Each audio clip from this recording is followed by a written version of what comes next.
Muy buenas noches. Buenas noches también a los señores ponentes. El motivo que nos reúne hoy es: ¿Dios existe o no existe? Este debate, esta confrontación, este problema, podemos decir que es casi tan antiguo como la filosofía, pero no más antiguo que esta. No existe pues un paradigma único del pensar de los pueblos, y a título pues de Benjamin Farrington y otros investigadores se podría decir también que el filosofar nace con el cuestionamiento de las explicaciones simples de la naturaleza. Este problema se rejuvenece cada cierto tiempo gracias a las nuevas indagaciones de la ciencia y los aportes de los hombres que la hacen. Es así que en los últimos tiempos este debate se ha estado centrando en el campo de la ontología. Para esta ocasión tenemos como ponentes al joven teísta Dante Urbina, quien a sus 22 años es economista y docente de la Universidad Nacional Mayor de San Marcos, habiendo ocupado siempre el primer lugar de su promoción.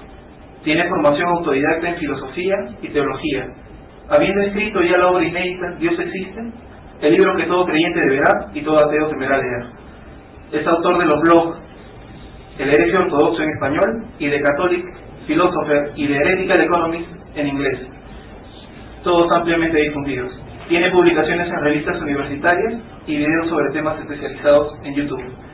Y por el lado ateo está Luis Arbaiza, quien es nacido en Lima en 1973, es biólogo titulado Convención y Genética por la Universidad Nacional Mayor de San Marcos y actualmente se encuentra cursando la maestría de Filosofía, Convención y Epistemología en la misma universidad. Ha escrito el libro Tecnetos, Los últimos días del universo, una novela de tipo ensayo. Es también conferencista en diversas universidades e instituciones. Dicta cátedra en la Facultad de Medicina de San Fernando, de la San Marcos, y gestiona el blog luisarbaizaescalante.blogspot.com, donde escribe sobre temas de ciencia y filosofía. A continuación voy a pasar a explicar cuáles son las reglas pues, del debate. Cada ponente tendrá una intervención inicial de 20 minutos, la cual estará seguida por una réplica con tiempo de 8 minutos por cada uno, así como una refutación. Luego de eso se pasará a las preguntas del público, que durará alrededor de 20 o 25 minutos. Dicho esto, doy el pase a aquel que fue el que salió ganador del sorteo que hicimos hace un momento, quien es Dante Urbina.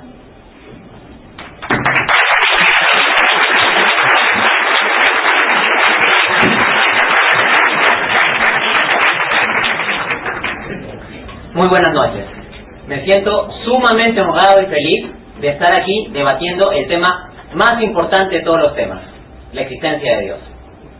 Por lo que a mí respecta, y como ya dijo nuestro moderador, yo voy a defender la posición teísta, es decir, la posición que afirma que Dios sí existe. Pues bien, antes de empezar con mi argumentación, quisiera hacer dos precisiones. La primera se refiere al tema del prejuicio. Al venir todos ustedes a este debate, en cierto modo toman el lugar de jueces. Ustedes van a escuchar el caso que va a presentar el señor Arbaiza y el caso que va a presentar mi persona. Y a partir de ahí, bajo el parámetro de la racionalidad, buscarán juzgar cuál es la postura más coherente, más consistente, ¿no? La que más razonablemente se puede creer. En ese sentido, dada su labor como jueces, una cosa a la cual yo los llamaría es a reflexionar sobre el tema del prejuicio. Prejuicio etimológicamente quiere decir juicio previo. Muchos de nosotros tenemos prejuicios, ya hemos juzgado previamente a alguno de los dos bandos. Sin embargo, ¿podremos hacer realmente un juicio racional sobre el teísmo y el ateísmo si desde ya hemos prejuzgado a una de las posturas como necesariamente falsa o absurda? Entonces yo los quiero invitar a un reto, al reto intelectual de abrirse a la posibilidad de considerar desde la racionalidad tanto el teísmo como el ateísmo como posiciones que deben argumentarse. En ese sentido, hay que anotar también que el prejuicio muchas veces lleva a la discriminación, y también en los planos intelectuales. El prejuicio lleva a la discriminación porque se piensa que el otro es malo o es menos o cosas de ese tipo. Y en especial hay prejuicios en el lado intelectual para con los teístas. Se piensa que los teístas necesariamente son ignorantes, dogmáticos y simplistas. Espero esta noche romper con ese prejuicio. La segunda precisión que quiero hacer es con respecto a la naturaleza y alcances de las demostraciones que de la existencia de Dios voy a presentar. En primer lugar, diré que se tratarán de argumentos razonables que pueden convencer razonablemente a las personas razonables. Si hay alguien que está irracionalmente obstinado en rechazar el teísmo, no puedo hacer nada. Yo puedo utilizar la racionalidad y nada más que eso. Depende de la voluntad de cada uno evaluar las posturas racionales. Citando a San Agustín en este sentido, yo diría, para quien quiera creer, tengo 1000 argumentos. Para quien no quiera creer, no tengo ninguno. Entonces, lo que se requiere es una cierta apertura intelectual y una apertura del conjunto de la persona ante estos temas. Pues bien, también en ese sentido quisiera notar que las demostraciones que de la existencia de Dios voy a presentar aquí son demostraciones ante todo filosóficas. La ciencia no puede probar ni refutar por sí misma la existencia de Dios. ¿Por qué razón? Porque Dios no es un objeto o cosa particular al alcance de telescopios o microscopios. Por tanto, lo que hay que hacer es tomar el tema en general, a nivel filosófico. ¿Significa esto que no vamos a tocar argumentos científicos o que las demostraciones van a estar en contra de la ciencia? No. De hecho, en mi discurso de apertura, en este discurso voy a utilizar argumentos científicos y citar algunas evidencias. Sin embargo, el tema de la existencia de Dios no se reduce a ello. Porque si el tema de la existencia de Dios pudiera ser probado o refutado por la sola ciencia, en vez de que yo y el señor Arbaiz estemos aquí en una facultad de letras y ciencias humanas debatiendo el tema, deberíamos llevarlos al laboratorio de la facultad de física, de química o de biología, hacer un experimento frente a todos ustedes y resolver la cuestión. Sabemos que hay algo incoherente en esa metodología, ¿no?, para proceder. Ok. Entonces, voy a pasar a mis argumentos. De los muchos argumentos que existen para la existencia de Dios, yo en esta exposición me voy a centrar en 3. Y con estos 3 voy a sustentar mi postura. Bien, pasamos al primero. Mi primer argumento para demostrar la existencia de Dios es el argumento de la contingencia. Podemos definir a los seres como todo aquello que existe. Todo aquello que existe son los seres. Ahora bien, hay dos posibilidades. Que los seres existan en virtud de sí mismos, por su propia naturaleza, sin necesidad de algún otro ser para existir, o que dependan de otros para existir. No hay una tercera posibilidad. O bien existe por sí mismo, o bien dependiendo de otro. A los seres que dependen de otros seres para existir, les llamamos seres contingentes. En cambio, a aquellos seres que no requieren de otros para existir, sino que existen únicamente y primariamente por sí mismos, le llamamos seres subsistentes. Dadas estas definiciones, lo que tenemos que analizar es los hechos de nuestra experiencia. Así que comienzo con el argumento. Premisa 1. Es evidente que existen los seres contingentes, es decir, seres que dependen de otros para existir. Pensemos en el concepto y apliquémoslo a nuestra experiencia. Nosotros mismos somos seres contingentes. No podríamos existir si no hubiera agua, si no hubiera ciertas condiciones cosmológicas para que se dé nuestra existencia. No podríamos existir sin aire. No podríamos existir si nuestros padres no se hubieran conocido. Entonces, viéndonos, nos damos cuenta de que no existimos en virtud de nuestra propia naturaleza. Somos seres que requieren de otros seres para existir. 2. Pero si todos los seres fuesen contingentes, ninguno podría existir. Porque cada uno dependería de otro, que a su vez depende de otro, y así sucesivamente, sin hallar nunca una causa sobre la cual sustentar su existencia. Quisiera explicarles esto con un ejemplo que ponía el filósofo Gottfried Leibniz. Él decía, imagínate que te encuentras un libro, y que este libro es la copia de otro libro. Digamos que en la página final del libro diga, soy copia de otro libro. Entonces, ese libro no tiene existencia por sí mismo, depende de la existencia de un libro precedente del cual es copia. Imagínate que tú encuentras este segundo libro, Y el segundo libro dice lo mismo, soy contingente, es decir, todo lo que está escrito aquí es copia de otro libro o proviene de otro libro. Entonces, para explicar la razón de ser de ese segundo libro, tendría que ir a un tercero. Sin embargo, ¿qué pasaría si todos los seres fueran contingentes? Que el tercero también estaría en esa situación, y estaría referido a un cuarto libro, y este cuarto libro a un quinto libro, y a un sexto libro, y así hasta el infinito. Si hubieran en realidad infinitos libros, cada uno refiriéndose al otro, al otro, al otro, para que recién pueda existir un libro escrito, tendría que pasar un proceso infinito de transferencia de la escritura, lo cual es absurdo. Un infinito terminado es un absurdo intrínseco, es un infinito finito. ¿Por qué digo esto? Piensen, imaginen que yo les hubiera dicho, antes de venir a esta conferencia, he cruzado una carrera de obstáculos con infinitos obstáculos. La proposición sería falsa, si tuviera infinitos obstáculos no estaría aquí, no hubiera terminado la carrera. Ahora, incluso si aceptas la posibilidad de cadena infinita, eso no llega a explicar la escritura de los libros. ¿Por qué razón? Porque los libros no se escriben a sí mismos. En última instancia vas a tener que llegar ¿a qué? A un autor. Un autor que no dependa de un libro previo, sino que es el principio a partir del cual se escribieron los libros. O se escribió el primer libro, en virtud del cual se sacaron las otras copias. En ese sentido, nos vamos a la premisa 3, la cual postula, por tanto, es forzoso que exista un ser subsistente.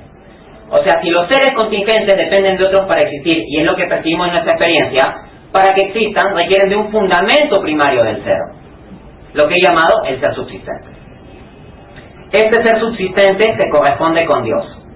Evidentemente, un ser que exista por sí mismo, que sea el principio de la existencia de todos los demás seres, que no requiera de ningún otro para existir y que tenga en sí la plenitud del ser, es lo que en el teísmo clásico siempre se ha definido como Dios. Por lo tanto, Dios existe. En ese sentido, dado que he presentado este primer argumento, quiero lanzar un reto al señor Arbaiza. El reto es el siguiente. Yo he dicho en esta demostración que Dios es el ser subsistente, aquel que existe por sí mismo sin necesidad de otro y que fundamenta el conjunto de los seres. Ahora bien, reto al señor Arbaiza a que me diga con qué rellena él la categoría de ser subsistente. ¿Qué es para el señor Arbaiza el ser subsistente, el fundamento del ser? Una vez dado este reto, paso a mi segundo argumento. Mi segundo argumento se llama el argumento cosmológico. Bien, primera premisa. Todo lo que comienza a existir tiene causa. La prueba de esta premisa viene desde el análisis filosófico del principio que de la nada, nada sale. Si tú ves que algún ente particular o un ser comienza a existir, si de la nada nada sale, este ser tuvo que ser producto de una causa antecedente. De alguna forma tendría que ser esta causa, pero tiene que ser producto de una causa. Porque si no, si comienza a existir y no es producto de ninguna causa antecedente, habría que afirmar que salió de la nada y por nada, lo cual es tremendamente absurdo e implausible. Entonces, esto nos lleva a la premisa 2. La premisa 2 del argumento cosmológico es: el universo comenzó a existir. Voy a dar una evidencia científica y una evidencia filosófica sobre esta premisa. Comencemos con la filosófica.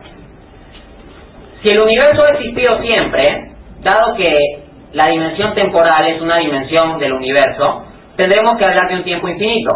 O si quieren olvidarse de los problemas del tiempo, pueden hablar de un conjunto infinito de eventos, porque el universo había existido siempre.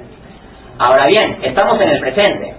Si estamos en el presente es porque el conjunto de eventos pasados ya no son. Pero si el conjunto de eventos pasados fuera infinito, para estar en el presente tendría que haber pasado un infinito finito.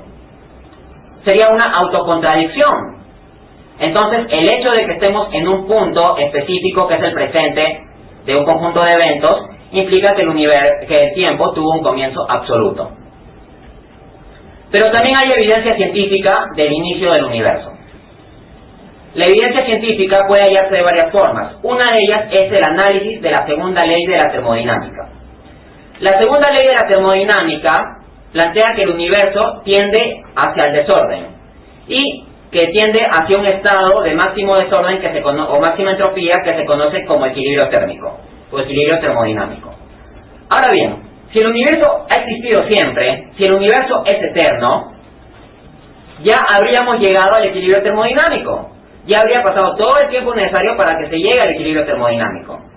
Pero ahorita estamos sentados en esta conferencia, somos formas de materia unificada, hay energía que está fluyendo, que todavía se va a transformar. Es evidente entonces que no hemos llegado a tal cosa como la muerte térmica o el equilibrio térmico. Conclusión, como decía el astrofísico Paul Davies, el universo no puede ser eterno, tuvo un principio. Entonces, en mi primera premisa dije, todo lo que comienza a existir tiene causa. Y mi segunda premisa planteó, el universo comenzó a existir. De lo cual se deduce, lógicamente, que el universo tiene una causa. Ahora debemos analizar cuál sería la causa del universo. Aquí podemos apelar al análisis filosófico de un teorema científico, el teorema de singularidad espacio-temporal Hawking-Perons. El teorema de singularidad espacio-temporal nos dice que el conjunto de la materia y la energía vinieron a la existencia junto con el tiempo y el espacio mismos. Entonces, luego de la singularidad del Big Bang está todo el conjunto de tiempo y espacio. Ahora, si el conjunto del tiempo y el espacio tuvieron una causa, si la totalidad del tiempo y el espacio tuvieron una causa, esta causa debería ser atemporal y aespacial. Entonces, debemos tener un ente precedente a nivel ontológico que sea la causa del universo, un ente que pueda ser atemporal y aespacial, y con capacidad creadora, no puede ser una mera abstracción. Y yo creo que el análisis filosófico de esto nos lleva a la conclusión de que esta causa se corresponde razonablemente con Dios. Luego, Dios existe. Aquí quiero lanzar mi segundo reto al señor Arbaiza. Señor Arbaiza, lo reto a que me explique cómo un universo que es temporalmente acotado, no puede ser infinito en el futuro, puede seguir, no hay problema, pero que es temporalmente acotado en el pasado al menos, pudo generarse a sí mismo sin necesidad de un creador. Y ahora vamos a mi tercer y último argumento. A este argumento yo lo llamo el argumento antropológico, que se basa en el análisis de lo que es el hombre. Primera premisa, en el hombre existe la conciencia. Esto puede probarse a partir del análisis de 5 operaciones singulares que puede realizar el hombre o 5 características singulares. 1. Trascendencia a la naturaleza. Somos seres que salimos de lo biológico, pero tenemos capacidad de hacer cosas transbiológicas. No nos adaptamos meramente a los ecosistemas. Nuestra cultura o nuestras construcciones culturales pueden romper con la dinámica misma de los ecosistemas. Piense, por ejemplo, en este auditorio, en esta facultad. Es algo transbiológico. No es una adecuación como cuando las aves hacen nidos. Es una adecuación que, en cierto modo, tiene una ruptura con la dinámica misma de lo biológico. Entonces, en el hombre hay la trascendencia de la naturaleza. O piensen en el arte, la poesía, el dibujo, la pintura. Todo este conjunto de cosas no son funcionales directamente ni para la reproducción ni para la conservación. Y eso es una trascendencia de la naturaleza. El arte nos vuelve seres transbiológicos. El segundo fenómeno, o la segunda cualidad, es el tema del pensamiento abstracto. Es cierto que los animales pueden desarrollar a nivel sensitivo de lo corporal una inteligencia muy tremenda, ¿no? O sea, pueden desarrollar operaciones impresionantes, vemos a veces monos o nuestras mascotas que hacen cosas increíbles a veces. Sin embargo, la particularidad del hombre es que su inteligencia, por más mínima que sea, no se queda en el puro nivel sensitivo o material. Nosotros somos capaces de establecer en nuestra mente correlaciones inmateriales entre entes inmateriales. ¿Qué quiero decir con esto? Imagínate cuando tú piensas en las integrales o en las derivadas, cuando vemos cosas de matemáticas en la universidad. ¿Hay un correlato material directo en esa abstracción algebraica? No. A partir de ahí hacemos deducciones y conexiones en nuestra mente. Pero no hay ningún correlato material, es pensamiento abstracto. La tercera característica es la del libre albedrío. Tenemos la capacidad de autodeterminar nuestros actos. Yo puedo poner este papel aquí y luego puedo ponerlo acá. Tengo una experiencia muy primaria de libre albedrío. Y esa sería la tercera característica. La cuarta característica está relacionada con la capacidad de autoconciencia. El hombre no solo siente, sabe que siente, no solo existe, sabe que existe. Podemos entender nuestras experiencias no como meros reflejos de lo que pasa en nuestro mundo externo, sino como en primera persona, como siendo un yo. Piensa, por ejemplo, en que desde que eres niño hasta ahora sientes que eres la misma persona. El quinto fenómeno es el de los juicios morales. Podemos hacer distinciones entre lo que está bien y lo que está mal. Ahora bien, premisa 2. Esto puede explicarse por generación espontánea, emergentismo material o creación divina especial, o sea, un espíritu. No creo que se explique por generación espontánea. De la nada, nada sale. Entonces paso al emergentismo material.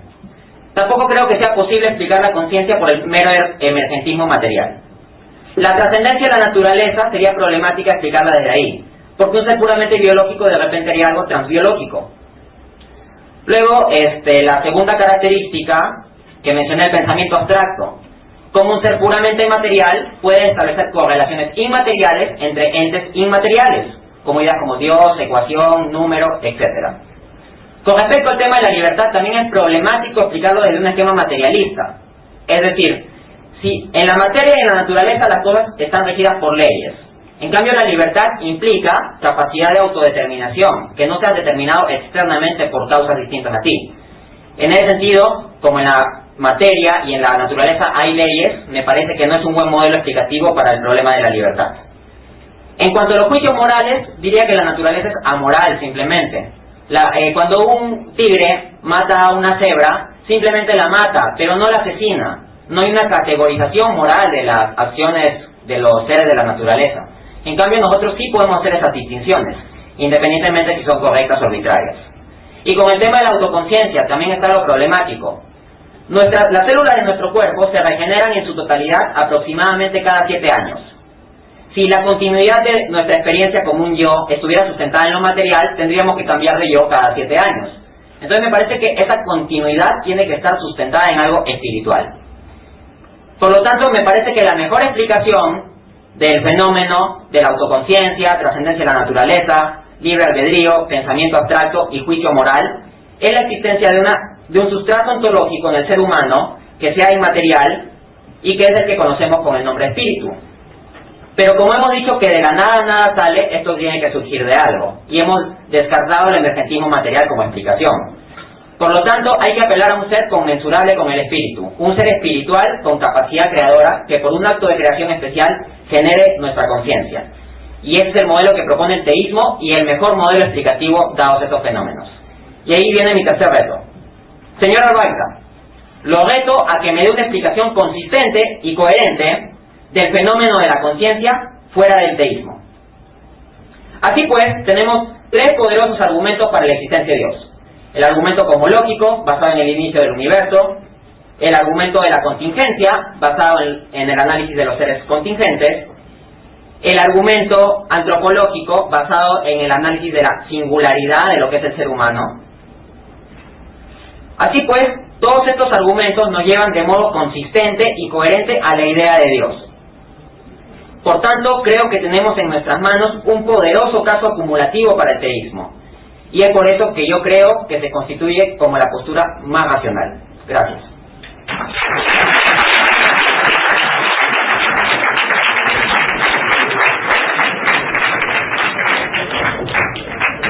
Ahora le damos la bienvenida al señor Luis Arbaiza, quien va a exponer durante 20 minutos su posición. Él representa al ateísmo.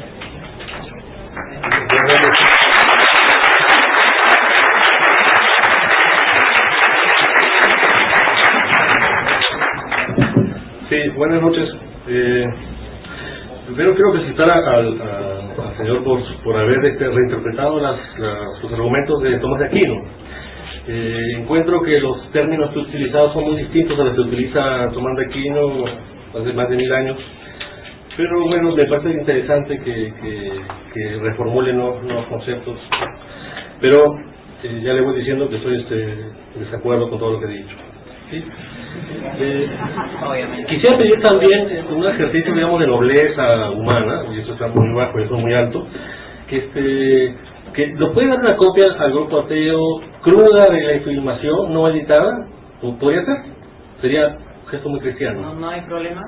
Ya, correcto. Muchas gracias. Muchas gracias. Ya, bueno, se han formulado los prejuicios contra los creyentes. Bueno, también hay prejuicios contra los ateos, ¿no? Bueno, sí hay una contradicción entre la ciencia y las ideas metafísicas sobre Dios. Básicamente estamos hablando acá de este Dios cristiano.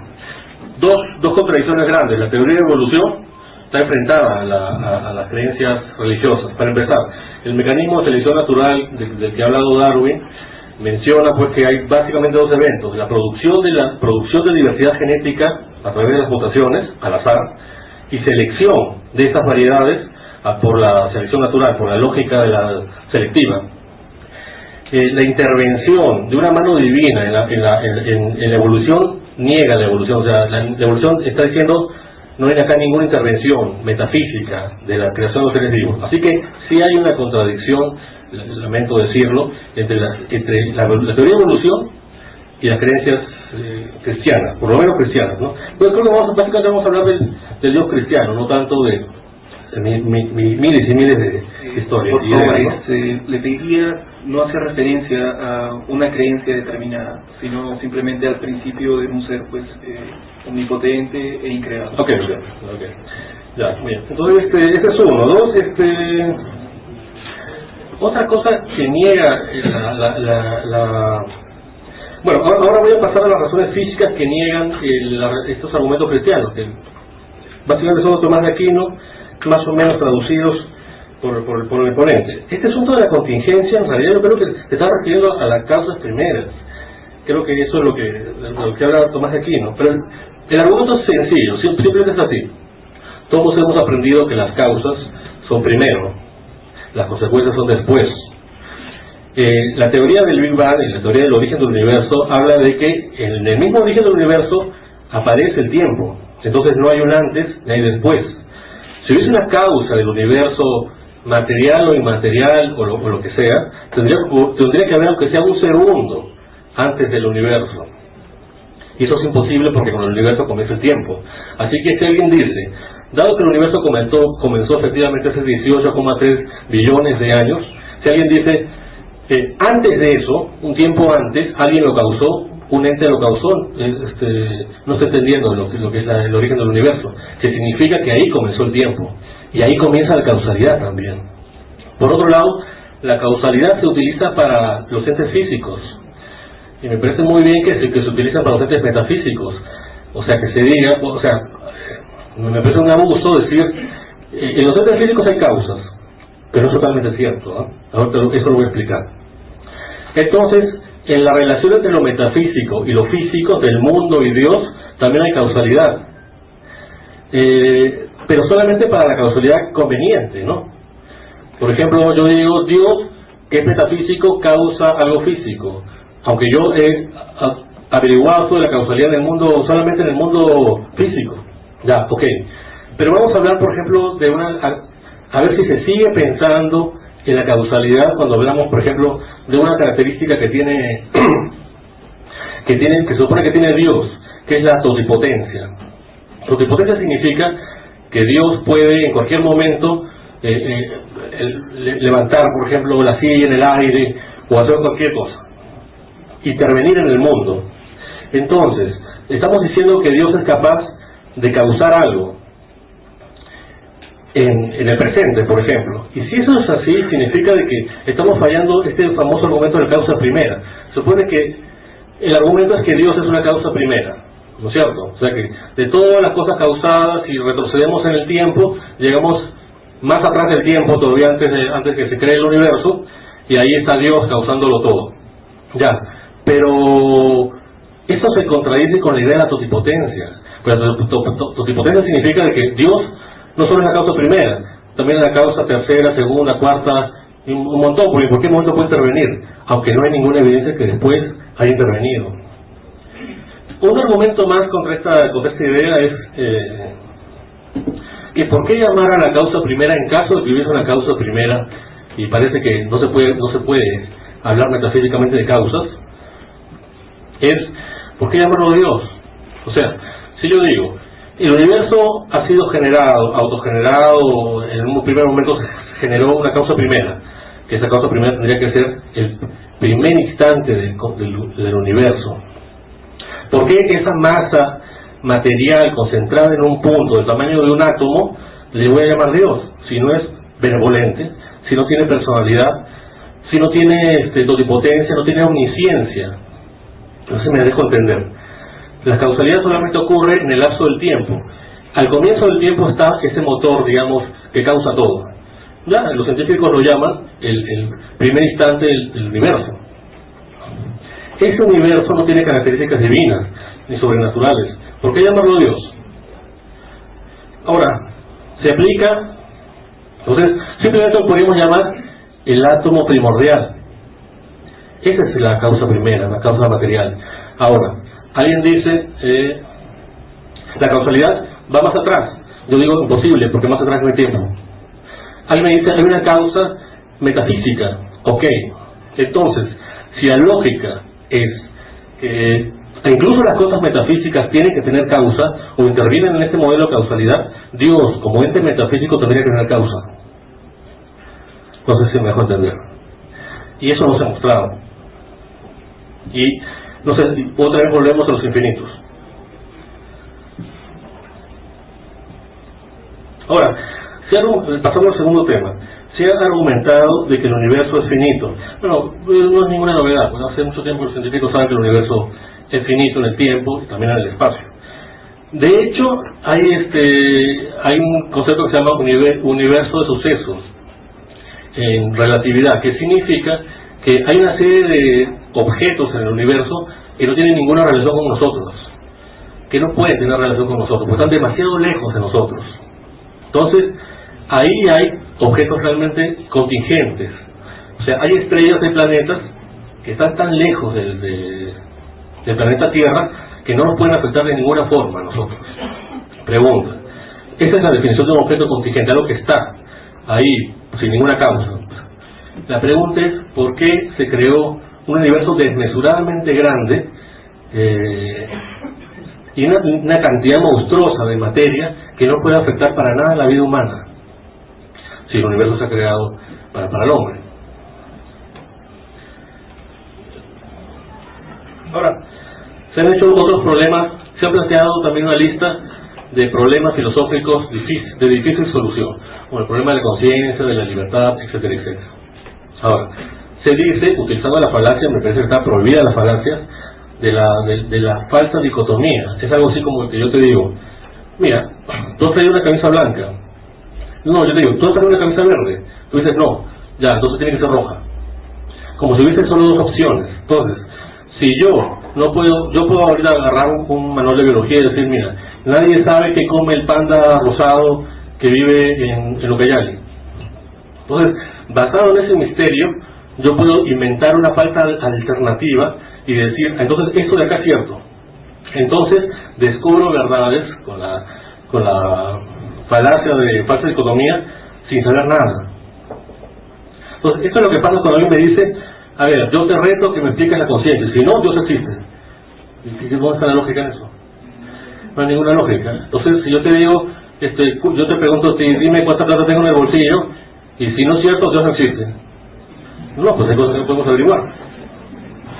Sin embargo, sí hay posiciones racionales para explicar estas cosas. Se dijo que el hombre es el único ser que tiene libre albedrío. Un ejemplo era que uno puede poner unas hojas acá o otras allá, pero yo creo que un mono fácilmente lo puede hacer. ¿Qué entendemos por libre albedrío? Tenemos por libre albedrío la capacidad de hacer cosas no programadas, hacer cosas que no podemos, que un observador exterior no puede adivinar. La conducta de un pez o de un mamífero son tan complejas que nosotros no podemos adivinar lo que va a hacer. Entonces fácilmente se puede entender eso como libre albedrío. Básicamente la libertad es cuando nosotros nos conducimos al azar. Hay dos formas de conducirnos, determinados por alguna necesidad. Por ejemplo, yo tengo hambre y me voy a comer. Hay necesidad que me indica una conducta. Pero yo también podría, dado que hay dos restaurantes igualmente cerca, ir a cualquiera de ellos, al azar. Esa conducta al azar es lo que nosotros llamamos albedrío o libertad. La libertad es la capacidad de hacer cosas no programadas. Incluso tengo la capacidad de sobreponerme a mi hambre y no comer, teniendo hambre. Nada de eso es misterioso, ni es metafísico, simplemente físico. Los sistemas cerebrales complejos son capaces de interactuar de forma compleja y tener resultados no inesperados. Bueno, fácil es teoría del caos. todo sistema complejo, con más de 3 variables, ya no se puede determinar. Se dice que la moral también es una indicación de una huella divina en el ser humano. Eso es falso, porque la mayoría de conductas morales parecieran haberse originado en la naturaleza. Un ejemplo de eso es el horror al incesto. No solamente el ser humano y todas las culturas humanas tienen aversión al incesto y medidas para evitarlo. Todas las especies animales, por razones genéticas, tienen esa aversión al incesto. Entonces, al parecer, tanto la aversión al incesto como otras conductas morales, en realidad tienen una lógica natural que se puede explicar y que puede haber sido originado perfectamente en la teoría de la evolución. Ahora, no hay pues entonces ello ningún asunto metafísico. Por último, me da mucho gusto poder hablar sobre una teoría de la conciencia o de la entidad. Me parece que ha leído mi blog, te lo agradezco, porque es un problema filosófico que a mí me atormenta, el problema de la conciencia. Bueno, hay una posibilidad física de explicar la conciencia. Nuestra mente cambia permanentemente. En el transcurso de esta disertación, mi mente ha ido por aquí y por allá, he estado cambiando de forma. Sin embargo, yo soy la misma persona. ¿Cómo explicar eso si no hay Dios? Bueno, para empezar, si no lo explico, de ahí no se colude que haya Dios. Si no lo sé, no se colude que haya Dios. Ya, para empezar. Pero sí puede haber una explicación material para eso. La explicación sería la siguiente. Ustedes saben que la sombra de un objeto, por ejemplo este micrófono, es cambiante y diversa. Sin embargo, el objeto es igual a sí mismo siempre. ¿No es cierto? Entonces, es muy probable que nosotros, bueno, eso lo hablo de teoría de física, teoría de supercuerdas, estamos viviendo en un universo en realidad de 19 dimensiones o 11 dimensiones. Significa que hay objetos mucho más complejos que nosotros, y que nosotros percibimos, pero somos objetos de más de 4 dimensiones, pero percibimos 4 dimensiones, o sea, solamente percibimos las huellas de 4 dimensiones en realidad de objetos mucho más complejos. Entonces, eso puede explicar por qué nuestra conciencia es cambiante, sin embargo es la misma, porque en realidad es la huella de un objeto que sí es igual a sí mismo, pero de una dimensión superior. Pueden ser más de 5 dimensiones. Eso no riñe con la racionalidad de la ciencia, la explicación material. Y sin embargo es una hipótesis, y aunque esa hipótesis no sea validada, no se colude de ahí. Mira, hay un hueco acá, Dios. No encuentro mis zapatos, se me perdieron las llaves, ya Dios. No se podemos apoyar la afirmación de la existencia de Dios en la ignorancia, sino que cada vez que algo no sepamos, inmediatamente nos vamos a rezar. La afirmación de que Dios existe debe estar basada en una serie de evidencias que lo comprueben.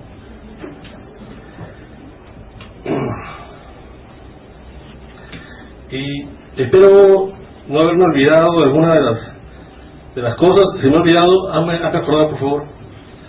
No ha respondido coherentemente a mi segundo reto. Lo que ha hecho es reformular el argumento. Sí, sobre ser subsistente. ¿Con qué rellena usted la... No, pero lo que pasa es que este asunto tuyo de ser consistente es un capricho tuyo. Es como si tú me dijeras, mira, háblame del hombre con 4 caras y explícame cómo surge el hombre de 4 caras del mundo natural. Si no, Dios existe. Pero yo te digo, tú tienes que probar que existe un ser autoconsistente. Si no lo pruebas, a mí no me vengas a pedir explicaciones de una cosa absurda. Eso es una falacia también. O sea, que yo te digo, mira, explícame la cuadratura del círculo. Si no, Dios existe. Ya, eso es. Aunque me faltan unos minutos, creo que seguimos. Sería todo.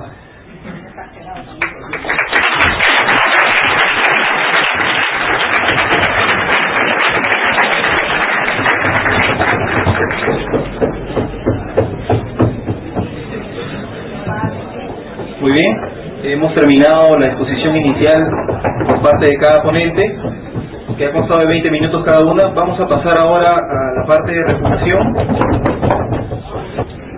Bueno, hay mucha gente queriendo entrar, pero ya es peligrosísimo dejar que hagan eso. Puede haber aquí algún accidente y bueno, no deseamos que pase eso, ¿verdad? Vamos a pasar a la ronda de refutación, decía, que va a constar de 12 minutos para cada ponente. Luego habrá una réplica de 8 minutos para después dar paso a un discurso de cierre de 5 minutos. Se le recuerda al público el mantener las formas. Por favor, no hacer uso de barras, gritar o burlarse, pues. Luego de eso, del discurso final, se va a abrir una ronda de preguntas de 25 minutos, donde ustedes podrán formularlas a mano alzada. Muy bien, gracias. Damos paso al ponente Dan Urbina.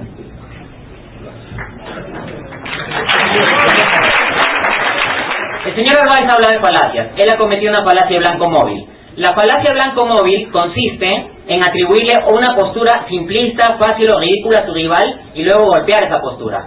El señor Arbaiza no ha golpeado mis argumentos. El señor Arbaiza ha golpeado el muñeco de paja que ha construido para destrozarlo y para hacer parecer que tiene mucha suficiencia con respecto al teísmo. Veamos algunas de las cosas que ha dicho. El señor Arbaiza comienza diciendo que hay una intrínseca contradicción entre Dios y la teoría de la evolución. Eso es falso. En primer lugar, la teoría de la evolución es perfectamente consistente con el argumento de la contingencia de los seres. Es decir, la evolución implica que unos seres proceden de otros, que el conjunto de seres evolucionados son contingentes. Por otra parte, San Agustín, en el siglo IV, es decir, 1500 años antes de que Darwin haga su teoría de la evolución, decía que era perfectamente posible que Dios haya creado un universo con cualidades que se vayan desplegando a lo largo de su historia espaciotemporal. En ese sentido, esa era una hipótesis ya planteada por San Agustín, que no tenía que dejar de creer en Dios para pensar eso. Bien, el señor Arbaiza también comete una falacia de petición de principio. El señor Arbaiza ha dicho que es imposible que hayan causas inmateriales, que puedan haber seres inmateriales que actúen. La falacia de petición de principio consiste en presuponer a priori, antes de cualquier argumentación, que la posición del otro ya es automáticamente dada, sin demostrarlo. Cuando el señor Arbaiza dice que es intrínsecamente imposible que un ser inmaterial pueda actuar, está eliminando desde ya la cuestión de Dios. No está argumentando, simplemente lo está poniendo sobre la mesa y listo. Y lo mismo cuando categoriza a Dios como un círculo cuadrado. Hay que demostrar una contradicción intrínseca en el concepto de Dios tal como yo lo he sostenido. El señor Arbaiza hasta ahora no ha hecho eso. Entonces, plantear que la causalidad es solo para eventos físicos es reducir la cuestión a lo puramente físico. Entonces, el señor Arbaiza, todo lo que existe es físico, Dios no es físico, por lo tanto Dios no existe. Me parece una petición de principio. Ahora, el señor Arbaiza dice, me parece absurdo que un ser inmaterial pueda actuar. Bueno, tal vez sea problemático, sin embargo, es más absurdo que de la nada y por nada salga algo. El señor Arbaiza dice, el concepto de causalidad que yo conozco lo tomo del mundo físico. Bueno, esta es una falacia non sequitur, señor Arbaiza. Del hecho de que el concepto de causalidad lo tomemos a partir del mundo físico, no se sigue que necesariamente se aplique únicamente al mundo físico. Esa fue la falacia que cometió Kant revisando las vidas de Tomás de Aquino. Luego dice que Dios tiene totipotencia, o sea, Dios tiene que actuar en cada evento del universo. No necesariamente. Es decir, por ejemplo, piensa en un futbolista. Cuando un futbolista quiere meter un gol al ángulo, basta que pase con mucha precisión el balón. ¿Acaso tiene que estar tocando el balón a cada instante para que llegue al ángulo? Sin embargo, si tú ves un gol tan preciso, es razonable presuponer que hay alguien que lo pateó y con precisión y con intención. ¿Por qué Dios es la causa primera? Mi argumento no dice que todo tiene causa, señor Arbaiza. Nuevamente falacia blanco móvil. Diríjase a mis argumentos y no a los argumentos que se están inventando. Mi argumento dice, primera premisa, todo lo que comienza a existir tiene causa. El universo comenzó a existir, requiere de una causa. Dios es eterno por definición. Si existe es un ser atemporal, trascendente al tiempo, eterno. No ha comenzado a existir y no hay por qué aplicarle la noción de causalidad. Luego el señor Arbaiza dice, ¿por qué llamarle a Dios a la primera masa del Big Bang, del universo, etcétera? Yo he dicho que Dios es eso, he dicho que Dios es un ente físico. Nuevamente una falacia blanco móvil. Diríjase a mis argumentos, señor Arbaiza. Por eso que parece consistente la refutación, porque no se está enfrentando a mí, sino al hombre de paja que está creando para destrozarlo. Luego, el universo no tiene características divinas, dice, no es omnisciente, no genera conciencia. Evidentemente, justamente porque el universo no tiene características divinas, no es subsistente, no explica plenamente su propio ser. Lo más coherente, dado que el universo es contingente, es plantear que su fundamento está más allá de sí mismo. ¿Qué causó a Dios? Entonces él dice que a Dios lo causó otro Dios y así volveríamos a los infinitos. No, señor Arbaiza, Dios es razón suficiente de sí mismo. Si Él existe, la definición metafísica de Dios es el ser subsistente, un ser que no depende de otro para existir. No tiene por qué decir que este Dios le causó otro Dios, etc. Además, si tenemos un universo que se inició y requerimos de una causa de este universo que tenga que ser atemporal, hay que aplicar el principio de navaja de Ockham, que conocen los filósofos. ¿Por qué seguir y otro Dios, y otro Dios, y otro Dios? Absurdo. Luego, ¿por qué se creó un universo tan desmesuradamente grande que no afecta a los seres humanos? Eso es falso, señor Arbaiza. El señor Arbaiza está centrado en los argumentos del diseño en la biología. Sin embargo, también hay argumentos generales del diseño en la totalidad del universo, en cosmología. Se refiere al problema del ajuste fino. Es decir, piensen en el punto inicial del Big Bang. Hubieron ciertas condiciones. La cantidad de la constante cosmológica, el exceso de efecto de materia con respecto a antimateria, protones, neutrones, la cantidad inicial de ciertos elementos químicos. Ahora, curiosamente, esa cantidad es justo la necesaria para que exista vida consciente. Y eso a mí me impresiona realmente. Tal vez la señora Arbaiza puede pensar, bueno, es como el óxido que surge de un metal, el ser humano simplemente surgió. A mí sí me sorprende que en medio de un universo surja un ser que pueda decir, mira, hay universo. Un observador consciente. Ahora, uno dirá, bueno, pero es que el universo necesariamente iba a generar vida. No, señores, básense en la evidencia científica. Los científicos trabajan constantemente con universos posibles que son consistentes con nuestras mismas leyes físicas, pero que no albergan vida, incluso considerando las hipótesis de vida de silicio. De hecho, el astrofísico Roger Perons ha calculado que la probabilidad de que existan seres conscientes en un universo, dado todo el conjunto de posibilidades, sería igual a 10 elevado 1 contra 10 elevado a la 10 elevado a la 123. 10 a la 123, un 1 seguido de 123 ceros. 10 elevado a ese número es el número inconmensurable contra el cual se va a enfrentar el primer 1. Por lo tanto, es sumamente improbable que eso se dé por azar. Y eso depende de todo el conjunto de materia y energía que existe en el universo. Problema de la conciencia. El señor Arbaiza ha dicho que yo he caído en una falacia de falsa dicotomía. Él dice, o tu camisa o bien es roja o bien es verde. No, señor Arbaiza, tiene que hacer un análisis tal vez un poco más técnico del argumento. Es decir, tenemos el fenómeno de la conciencia. Descartamos que había tres posibilidades, que surja de la nada, que surja por causa de lo material o por algo inmaterial. Ahora bien, descartamos como absurdo lo de que surgió espontáneamente. Entonces, si tiene una causa precedente, hay dos posibilidades, que esta causa sea material o que sea inmaterial. No le veo una tercera posibilidad. Y bueno, yo creo que la explicación más plausible aquí, dado el fenómeno del libre albedrío y la conciencia moral, es la existencia de un espíritu con capacidad de estas operaciones, con una capacidad de trascendencia. El señor Arbaiza puede apelar a cosas como la quinta dimensión y todo ese conjunto de cuestiones, pero son meramente hipótesis especulativas. Son hipótesis ad hoc instrumentadas por el señor Arbaiza con el fin de eliminar la posibilidad de una explicación espiritual de la conciencia. Nuevamente una petición de principio. Asume desde ya que es imposible, que es como un círculo cuadrado, que es absurdo, y procede desde ahí. El señor Arbaiza ha ridiculizado mi argumento diciendo, si no me explica la conciencia, por tanto Dios, si no encuentro mis zapatos, por tanto Dios. No, señor Arbaiza, el argumento ha tenido pasos deductivos. He dicho, existe tal fenómeno, se demuestra por tal cosa, tiene estos tres modelos explicativos, expliqué por qué son las posibilidades coherentes, y analicé la imposibilidad de que puedan ser los dos primeros. Y el tercer modelo explicativo es plausible con los 5 fenómenos: trascendencia de la naturaleza, pensamiento abstracto, autoconciencia, libre albedrío y juicio moral. Con respecto al juicio moral, el señor Arbaiza dice, bueno, pero los mismos animales huyen del incesto. Correcto, y cuando el perro se orina en la sala de la casa, le da con el periódico en el hocico y ya no lo hace. Sin embargo, esto no es el nivel de juicio moral, simplemente son reflejos condicionados, o cosas que se aprenden por adecuación al ambiente. En cambio, ¿alguna vez alguien ha visto un perro pensando, teniendo autoconciencia, generando sistemas morales sobre cómo evaluar por qué no orinarse en la alfombra de la sala? Esa es la distinción y la singularidad del hombre, y a mí sí me parece especial.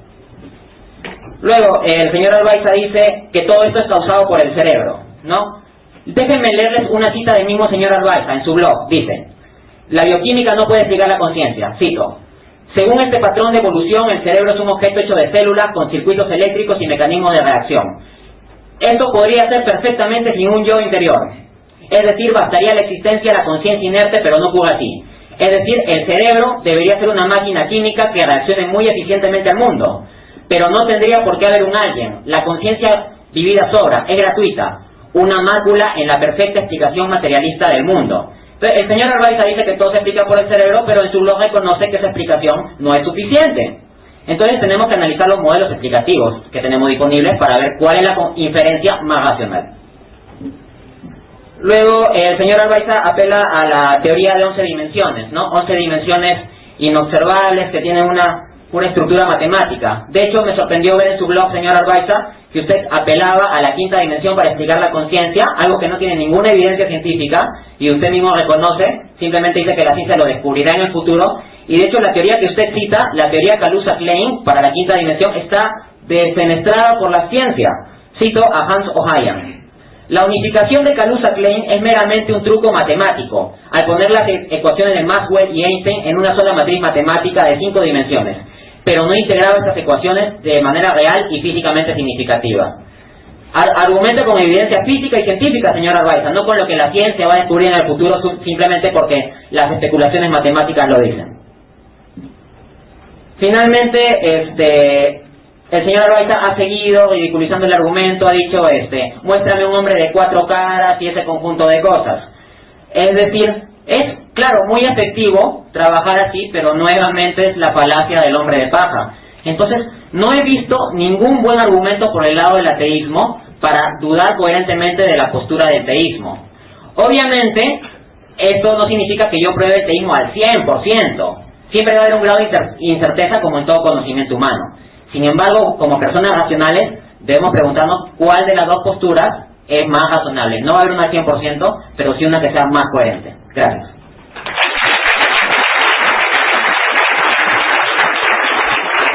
Sí, la contradicción entre la teoría de la evolución y la idea teísta de que Dios creó al hombre, por la siguiente razón. La idea es del teísmo es que Dios creó al hombre, no es que el hombre se creó por las razones que da la evolución. La evolución dice que hay dos motores de la evolución, por supuesto motores ciegos, ¿no? Uno es que aparece al azar información genética, y dos, que esa información genética se encuentra en un contexto en que tiene que competir unas con otras, y eso lleva a un perfeccionamiento de esos entes genéticos.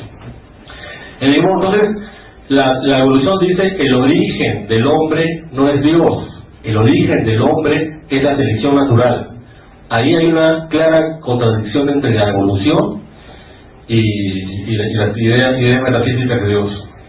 Otra, es falso que se diga, quizás no me ha escuchado correctamente, que yo diga los entes metafísicos no entran en el mundo de la causalidad. Lo que digo es lo siguiente: hay dos posibilidades. Que los entes metafísicos también jueguen con la causalidad. También, o sea, todo lo que yo he descubierto en el mundo material es causalidad para algunas cosas. No te olvides del principio de certidumbre, de la física cuántica, de los famosos misterios del gato de Schrödinger, que se explica que para eventos complejos y para los eventos microscópicos del átomo no podemos hablar de una causalidad burda en que la causa primero, el efecto después, y para A siempre va a haber B, y B significa que siempre ha habido A antes. En la física cuántica incluso se rompen estos principios de causalidad, lo cual prueba que no todo el universo material es causal. 1. 2. El estado del universo, según los cálculos científicos, en el origen del universo, el tamaño del universo era tan pequeño que funcionaba la lógica de la física cuántica. Entonces, es perfecto. O sea, esto es una evidencia de que ese modelo causal universal no existe. No existe en el mundo material, no existe la universalidad de la causalidad.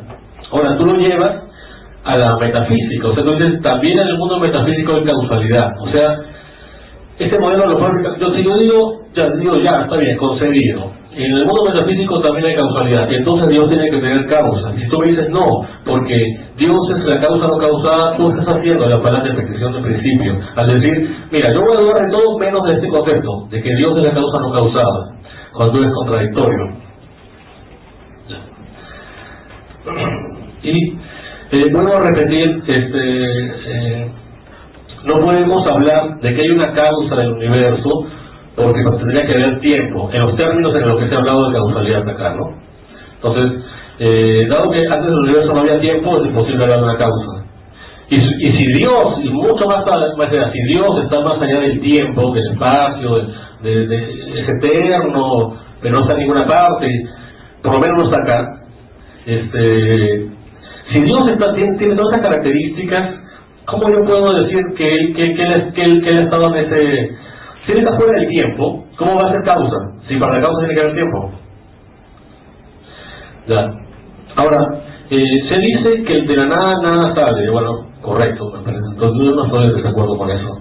La ciencia no está diciendo que el universo salió de la nada, en el sentido de que estaba, o sea, estaba en el tiempo, y luego pum, apareció, salió de una cortina. El universo no estaba. En ese sentido no se puede decir que el universo salió de la nada, porque salir implica un proceso que hay que transcurrir, y no puede haber antes, no puede haber transcurrir cuando no hay tiempo. El universo es la aparición misma del tiempo. Entonces, ese argumento es absurdo. Ahora, se supone que Dios es la causa primera, ya, y eso también yo he visto de inconsistencia en esa idea de que Dios es la causa primera. Si Dios es la causa primera, ¿por qué ocurre un milagro? Digamos, se multiplican los panes, o se multiplican los peces, o el agua se convierte en vino. Entonces estamos viendo que Dios está afectando al universo después. No es una causa primera, entonces. Por lo menos no es una causa completa. Ya, y por último, y esta es una cosa que pasa con todos los argumentos de Tomás de Aquino. Él dice, vean infinitos, y al final, al comienzo está Dios. La perfección, infinitos, ya al comienzo está Dios. La pregunta es, ¿por qué llamar a este primer objeto Dios? O sea, yo digo, dice ya, todos los objetos son causados por otros, todo tiene un pasado, todo tiene algo que está detrás de él. Según la ciencia, eso sería el átomo primordial que dio origen al universo. Pero ese átomo primordial no tenía conciencia en sí mismo, no tenía bondad, no tenía personalidad, no tenía totipotencia, no tenía omnisciencia, era un estado de la materia súper condensado. ¿Por qué llamar a eso, que lo único que calza en la ciencia como motor inicial sería el primer universo? Ese primer universo, pero ese primer universo es una cosa, sin ninguna características personales o divinas. Entonces, es una falacia decir que esa causa primera es Dios, porque no tiene ningún atributo de Dios.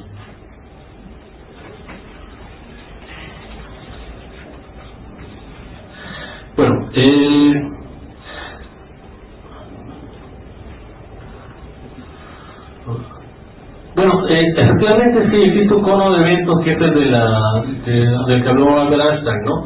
Nosotros somos afectados por los objetos que están cercanos, pero una estrella, por ejemplo, Alfa Centauro, está a 3 años luz de nosotros. Para que nos afecte, su gravedad o lo que sea, tiene que pasar 3 años hasta nosotros. Pero hay estrellas y galaxias tan lejanas que no cabe todo el tiempo que ya ha ocurrido en el universo para que nos pueda afectar a nosotros. Eso significa lo siguiente, que solamente una pequeña parte del universo afecta al hombre. El resto, de ninguna forma, aunque explote, reviente, lo que sea, no hay forma de que nos afecte. Está demasiado lejos. Entonces, ¿para qué un universo tan desmesurado que no es capaz de afectarnos?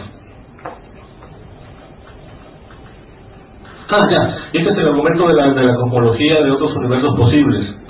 Me pareció raro que no lo mencionaran porque es un clásico y que se usan argumentos tan antiguos.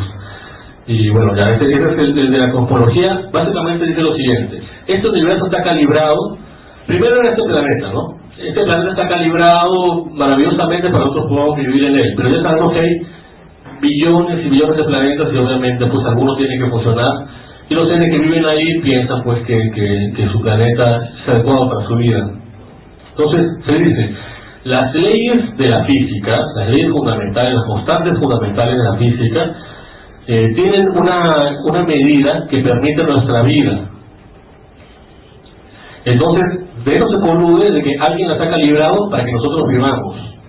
Ese argumento es un argumento que malinterpreta la causalidad, una vez más. Es algo así. Imagínate que nosotros salimos y encontramos que la ciudad está mojada, porque ha llovido.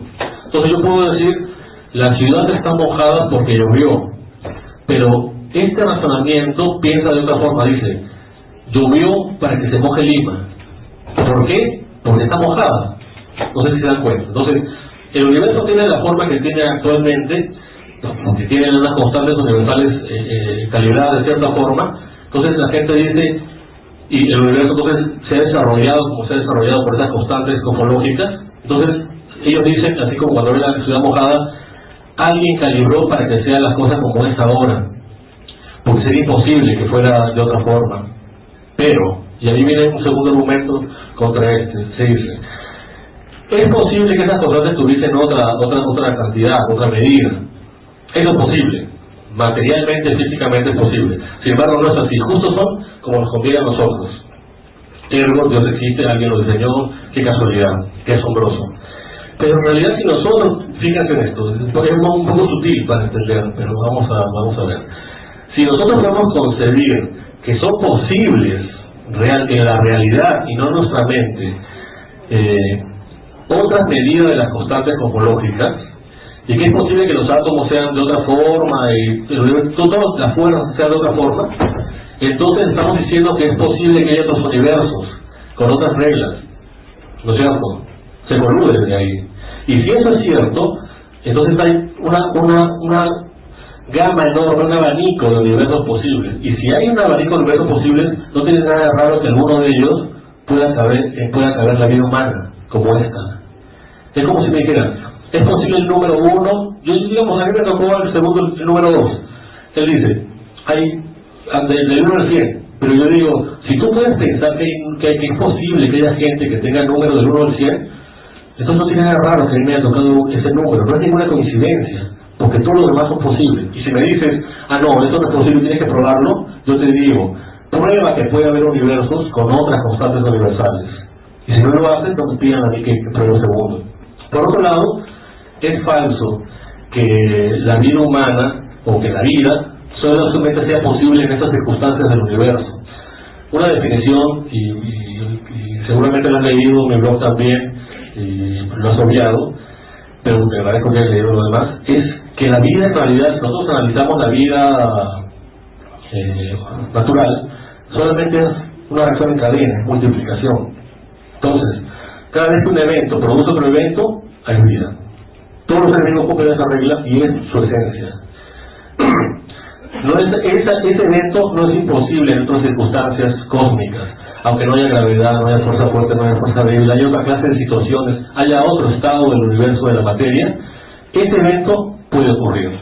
Y eso es tan interesante o tan asombroso como la vida. Entonces podría surgir otro universo donde los seres sean extremadamente extraños, y con otras dimensiones, con otras formas, con otras reglas, y ellos se preguntarán, mira qué loco, nos tocó un universo que nos permite a nosotros ser así con 7, 8 dimensiones y 4 ojos. Pero no es una coincidencia, sino justamente la diversidad de los universos. Por último, esto de que se ha creído refutar las teorías de supercuerdas de la multiplicidad de dimensiones de la realidad, es una falacia de autoridad, porque entonces tú me estás señalando un físico que no está de acuerdo, yo te puedo señalar 100 físicos que están de acuerdo, y también están en desacuerdo. La idea no es argumentar, no con argumentos científicos, sino señalar, mira, fulano que sacó su título física dice que no. No, pues eso no tiene importancia. Y por último, si mi hipótesis sobre la conciencia estuviese equivocada, de ahí no se colude Dios, pues es la parte de dicotomía. Si yo no tengo explicación para un fenómeno natural, eso no significa inmediatamente que la explicación es metafísica, simplemente significa que todavía no he encontrado la explicación natural. De hecho, la ciencia y los científicos se dedican a investigar todo aquello que no se sabe. Los científicos no se ponen a estudiar lo que ya se sabe, sino justamente lo que no se sabe. Si no hubiesen huecos en el conocimiento natural, no habría científicos, solamente habría gente que repase las cosas que ya se saben. Entonces, un segundito, aún refutando mi explicación de la conciencia, de la libertad o lo que sea, de ahí no se colude Dios, porque es la otra alternativa. sino simplemente que no hay una explicación natural ahora para esas cosas.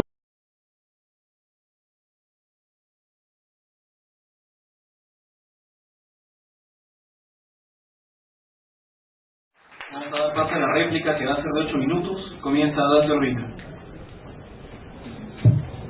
A ver, el señor Arbaiza dice que la teoría de la evolución no es consistente con la creación divina. A ver, veamos. El teísmo, no, tal como lo estoy formulando en mi argumento antropológico, no dice que Dios creó directamente la materialidad humana. Como cité a San Agustín, es perfectamente razonable pensar que Dios haya creado el universo con ciertas potencias generadoras que a su vez creen en la materialidad del ser humano. Lo que estoy diciendo es que la acción específica se da en el espíritu. Entonces yo puedo aceptar la teoría de la evolución sin problema para el teísmo.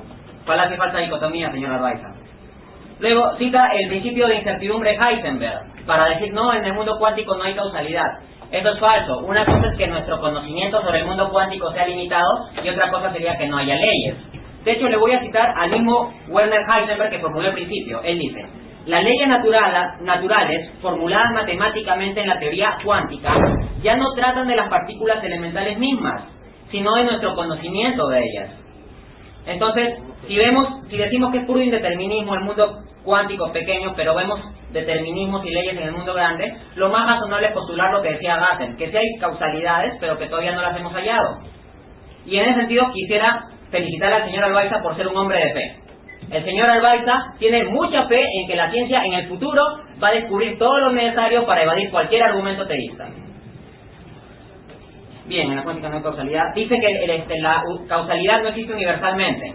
Bueno, me basta con el inicio espacio-temporal del universo. De acuerdo con el teorema Borde-Wood-Vilenkin, señor Arbaiza, formulado en el 2003, cualquier universo posible que esté en expansión tiene un inicio espacio-temporal absoluto junto con el tiempo y el espacio. Y eso es válido para la hipótesis multiverso e independiente de las descripciones cuánticas del inicio del universo. Es decir, acá no se va a salvar citando a Stephen Hawking. Luego, dice ¿Qué momento pone a Dios? Un momento, quiero tocar mi... Por favor. Luego, ¿cómo, dice el señor Arbaiza, cómo va a ser causa si la causa tiene tiempo? Nuevamente, falacia y petición de principio. Es perfectamente razonable asumir que hay un ser que es acto puro, que es Dios, la plenitud del ser, y que por un acto libre en ese acto puro eterno, elige crear un mundo temporalmente acotado. No hay contradicción intrínseca ahí.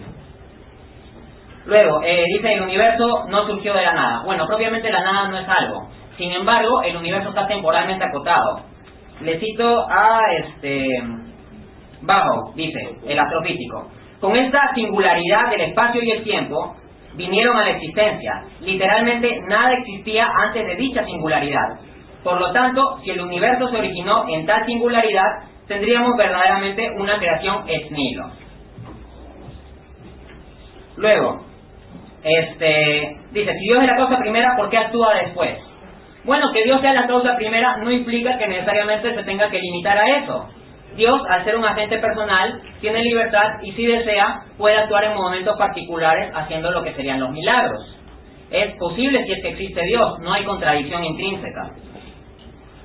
A ver, ¿por qué llamar al primer objeto Dios? El primer objeto, el señor Arbaiza dice que es la singularidad del Iván, la masa que está concentrada. Nuevamente, yo he dicho que eso es Dios. He dicho que Dios causó ese evento, porque de la nada nada sale. No he dicho que eso sea Dios. Falacia blanco móvil, señor Arbaiza. Dice, a ver, ya dice, hay galaxias que no nos afectan, que están muy lejos.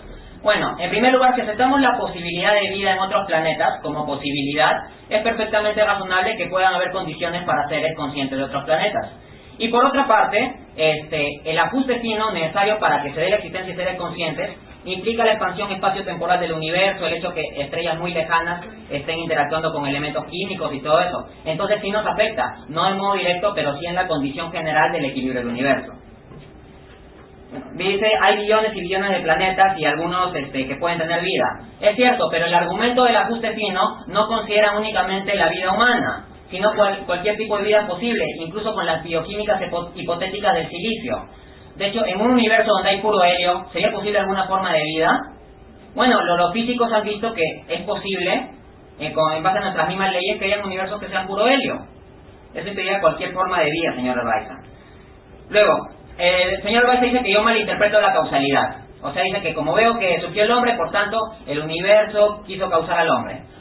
Y dice, el hombre simplemente surgió, no tenemos por qué sorprendernos.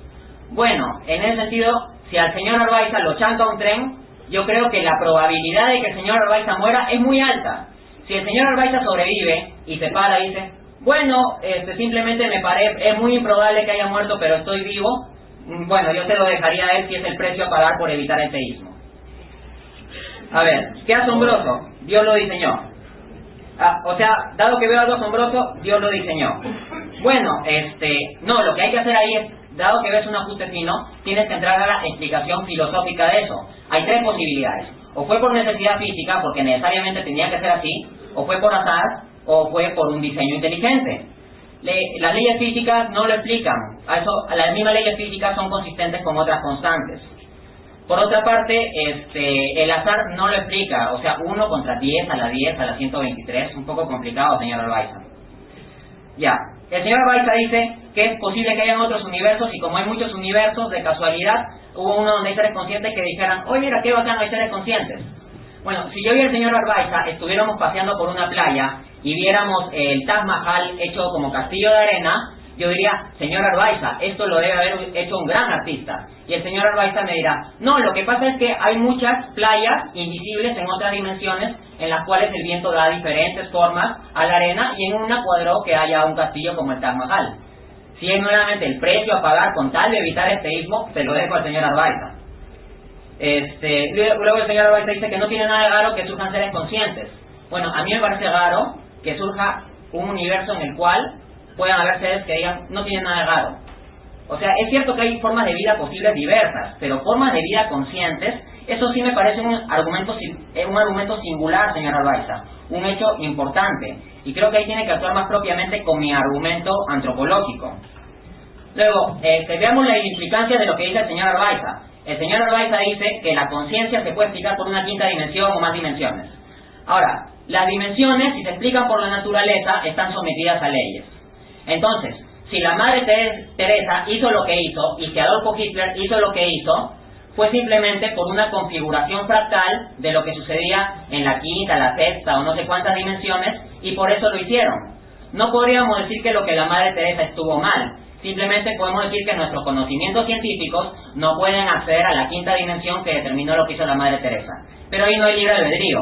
La quinta dimensión, al ser un objeto natural y al poder ser explicada por la ciencia, en el futuro, dice el señor Arbaiza, como tiene fe en la ciencia, si es explicado por una causalidad determinista externo a la madre Teresa, lo de la madre Teresa no tiene nada de loable.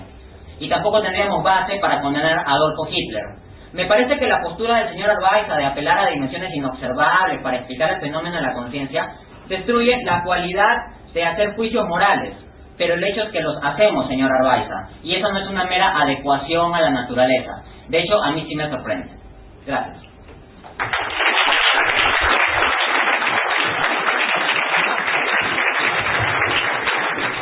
Bueno, ahora corresponden los 8 minutos al señor Luis Arbaiza. Voy a empezar por el final. Esta es otra vez una falacia de conveniencia, en realidad. O sea, si tú dices, estos argumentos que tú has dicho destrozarían mi concepto maravilloso que tengo de la Madre Teresa y también destruirían toda la bondad de los actos humanos porque o sea, si lo que tú dices es cierto, las consecuencias no me gustan. Entonces lo que tú dices es falso. No, eso es una falacia. Aunque, o sea, realmente lo que me tienes que decir es, mira, es inconsistente tu razonamiento, esto me lleva para acá, esto no prueba lo otro. Pero decirme, qué terrible mundo va a ser el que va a surgir de tu explicación, y no me gusta ese mundo, eso no significa que el mundo no sea así, es una falacia de conveniencia. Ahora, me parece que esto de la falacia del hombre paja, que significa de que uno acusa al otro de cosas que no ha dicho, entonces se dejaron las vestiduras por algo que el otro nunca lo hizo, es lo que se dice que yo tengo fe en la ciencia. Yo no he afirmado que se va a explicar la conciencia, ni he afirmado que todos los huecos que hay en la ciencia se vayan a explicar. Yo he dicho que que la ciencia está ahorita, la vanguardia de la ciencia está enfilada contra todos los temas que no tienen explicación. Ahorita los científicos están trabajando para explicar cosas que ahorita no hay explicación. Yo no he dicho que lo vayan a encontrar. De hecho, la razón de que haya científicos es porque hay cosas que no tienen explicación. Pero no he dicho que alguien vaya a explicar, quizás, y también lo digo en mi blog, eso también debería recordarlo, que probablemente el ser humano haya llegado al límite de su capacidad cognitiva para entender el cosmos. En ese sentido, temas como la conciencia estarían más allá de nuestra capacidad de razonar o de concebir el mundo. Entonces, es perfectamente posible que algo tenga una causalidad natural, pero no lo podamos explicar. Entonces, es falso que yo diga, todo se va a explicar, la ciencia lo va a poder todo y tenga esa creencia. Es falso. Es medio deshonesto que afirmen esas cosas. Ahora, lo que estas constantes, o sea, voy a retomar el argumento de las constantes universales acerca de que tú dices que pasamos por la playa, tú y yo ahí en la playa, y encontramos una casa muy bonita y al final tú me la regalas. Ya. Pero yo te digo, en una playa, en una plaza, una casa no tiene nada que le sobre, pero en este universo todo le sobra. Solamente una pequeña parte del planeta Tierra es habitable por algunos años y de mala forma, que es nuestra pobre vida humana sobre ella, la mía y la tuya. Y el resto del cosmos nos ignora. Y solamente por unos breves instantes estamos acá, como decía un poeta, entre dos eternidades de silencio. Un viaje del olvido al olvido. Así de monstruoso y indiferente es el universo y la vastedad del universo. Y esa es una casa donde habitamos. En realidad, el universo obviamente no está diseñado para nosotros. Y obviamente, más del 99% del universo existe ajeno a nosotros. Creer que todo el universo sea creado para nosotros, yo no lo sé. Ahora, ese momento de que la probabilidad de que el universo sea como es muy remota, son 10 a la 10 a la 10 a la 120 y tantos, es un error en el sentido siguiente. Para empezar, nosotros tenemos un número telefónico. La probabilidad que nos haya tocado ese número es bajísima.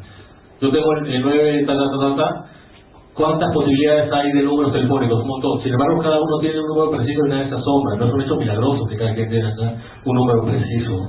Entonces, de que un universo tenga las características que tiene, por ejemplo, ¿cuántas características tiene esta botella? Yo puedo, con paciencia, enumerar más de 1000 características. La probabilidad de que fuera de otra forma, un montón de posibilidades. Entonces yo puedo decir, la probabilidad es un milagro esta botella, porque que justo todas esas cosas coincidan, es milagroso.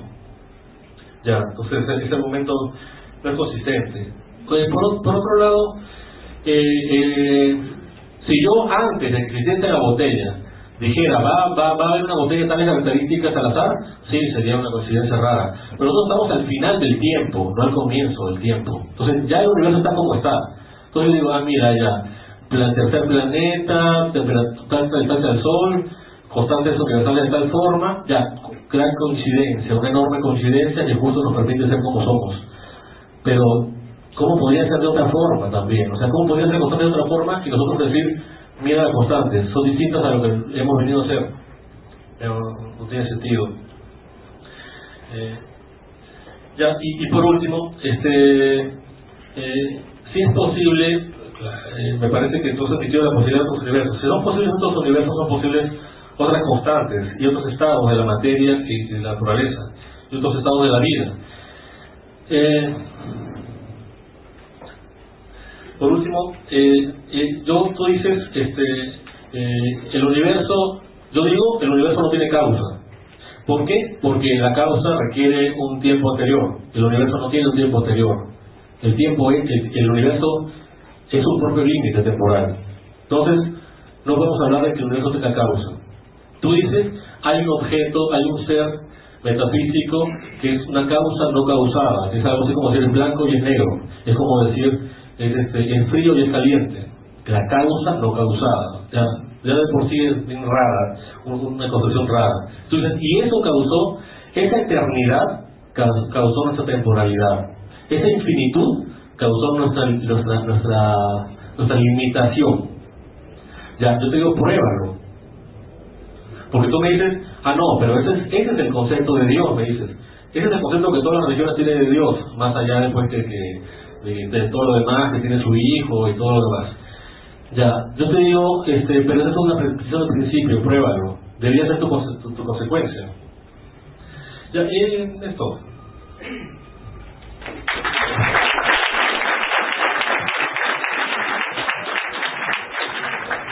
Ahora pasaremos a la parte del discurso final por parte de cada ponente. Este constará de 5 minutos y luego daremos paso a la ronda de preguntas. En primer lugar, Dante Rubino. Les tengo que confesar que yo soy un pensador de preferencias aristotélicas. En ese sentido, para mí las experiencias primarias son también un método válido para comenzar a filosofar. Yo no he dicho que el mundo sería feo sin Madre Teresa o algo así. Mi argumento propiamente es que nuestra percepción más primaria nos dice que hay algo singular en la Madre Teresa. Entonces el argumento va por esa experiencia. Luego, dice el señor Albaiza, no tengo fe en la ciencia. Correcto, ¿no? Incluso en su blog dice, creer en la explicación de todo para el futuro no es más que un acto de fe, por definición anticientífico. Bueno, yo aplicaría eso a la teoría multiverso, que por ahora solo es una especulación, no la he aceptado como posibilidad. De hecho, Stephen Hawking en su libro El Gran Diseño explica cómo se generan los muchos universos. Él aplica la suma de historia de Feynman. Feynman te dice que para calcular el recorrido de una partícula, como no se sabe por dónde va a ir, uno calcula todos los caminos posibles y saca el promedio y ese es el proyectado que va a predecir. Lo que dice Hawking después es que hay que darle significado ontológico, o sea que la partícula ha recorrido realmente todas las historias. Es como decir que yo para calcular de dónde voy a ir hasta la puerta calculo todos los caminos posibles. Y voy por un camino real y después digo que en universos paralelos que ustedes no pueden ver he ido por los otros caminos. El mecanismo generador de multiversos de Hawking es arbitrario. Luego, el señor Albaiza dice hay cosas que la ciencia no puede concebir, ¿no? De hecho, habla que todo aquello que sea atemporal, etcétera, es intrínsecamente absurdo. Bueno, es cierto, hay científicos porque hay que explicar cosas. Sin embargo, no solo hay científicos, señor Albaiza, también hay filósofos. Filósofos que no solo tienen que hablar de lo que pueden ver los microscopios o telescopios, sino sobre la generalidad del ser y reflexionar sobre estas cosas. El señor Albaiza dice, a este universo todo le sobra. Ya expliqué que el ajuste fino tiene que ver con todas las condiciones en su conjunto, porque todo está contenido en la patada inicial que dio Dios al balón del Big Bang para meterlo en el ángulo, de que surjan seres conscientes. El señor Albaiza dirá que el balón solito se dirigió. Entonces el señor Albaiza apela al argumento del número telefónico. Dice, es improbable que tengamos cualquier número telefónico, pero eso no tiene por qué sorprendernos. Ya, imagina que yo tengo una baraja. Cualquier combinación de 8 cartas que salga es muy improbable, ¿correcto? Y no te vas a sorprender porque salga una combinación. Pero ¿qué pasa si la baraja tuviera letras y sale una combinación que diga, hola, yo soy Dios y te informo que existo? Eso es complejidad específica, y es el tipo de complejidad que exhibe la vida consciente. Entonces no es cualquier elemento como cualquier número telefónico, señor Albaiza, es algo muy singular. No es lo mismo que cualquier combinación de cartas. Luego, el señor Albaiza ha terminado respondiendo inconscientemente a mi pregunta sobre el ser subsistente. Para el señor Albaiza, el ser subsistente es el universo. La gran pregunta es si es el ser subsistente, que tiene en sí el fundamento del ser, se tiene que enfrentar a mi argumento antropológico. O sea, cómo el ser puramente material genera la conciencia. Hasta ahora solo he visto actos de fe sobre la quinta dimensión y cosas de ese tipo. Ya he criticado la teoría Kaluza-Klein para hablar de esas cosas, y también he mostrado la arbitrariedad de la hipótesis de Hawking en su libro El Gran Diseño. Luego de eso el señor Albaiza dice, causa no causada es algo absurdo. Yo no entiendo por qué es algo absurdo. Lo que sería absurdo sería una causa no causa. Eso es absurdo. O sea, alguien que sea causa que al mismo tiempo no sea causa. Acá lo que se dice es que Dios es causa de los demás seres y no es causado por otro ser. El principio no contradicción aristotélico se define como que algo no puede ser y no ser al mismo tiempo y bajo el mismo aspecto. Cuando yo digo que Dios es causa, lo digo con respecto al universo. Y cuando digo que es no causada, lo digo con respecto a otro aspecto, en el sentido de que no depende de un ser precedente. Entonces, no siga cometiendo la falacia de hombre de paja. Diríjase hacia mis argumentos, señor Albaiza. Luego, el señor Albaiza dice, bueno, pero ¿cómo sabemos que esa causa es Dios? Por el análisis filosófico de las posibilidades que nos da la singularidad espacio-temporal. Es decir, si de la nada sale, tenemos que tener un ente atemporal y aespacial que genere el universo. A menos que el señor Albaiza quiera decir que el universo es gratuito y ¡pum!, surgió. Bueno, hay dos posibilidades de entes inmateriales y atemporales. Los números, las abstracciones matemáticas, las ecuaciones, las leyes de la lógica son una categoría. Y la otra categoría es una mente consciente con capacidad creadora. Son las dos opciones imaginables. No digo que las dos son ciertas, o que sean ciertas porque las menciono. Sin embargo, analicemos. Los números o las ecuaciones pueden causar algo por sí mismos. Son meras abstracciones, no tienen una infraestructura ontológica a partir de la cual causar el ser. Entonces, yo no creo que una sola ecuación o una ley física puede causar el universo desde la nada como pretende Stephen Hawking. ¿Por qué razón? Porque en la nada no puede haber propiedades ni restricciones, no hay leyes físicas. Lo que postula Hawking, incluso el modelo de Vilenkin, son absurdos filosóficamente. Yo creo que sí hay trabajo para los filósofos, para dilucidar cuáles son los mejores esquemas de pensamiento. En ese sentido, desde una formulación filosófica, creo que he dado buenas razones, no para probar el teísmo al 100% de modo apodístico, pero sí para decir que es una postura que puede ser creída razonablemente por personas racionales. Muchas gracias.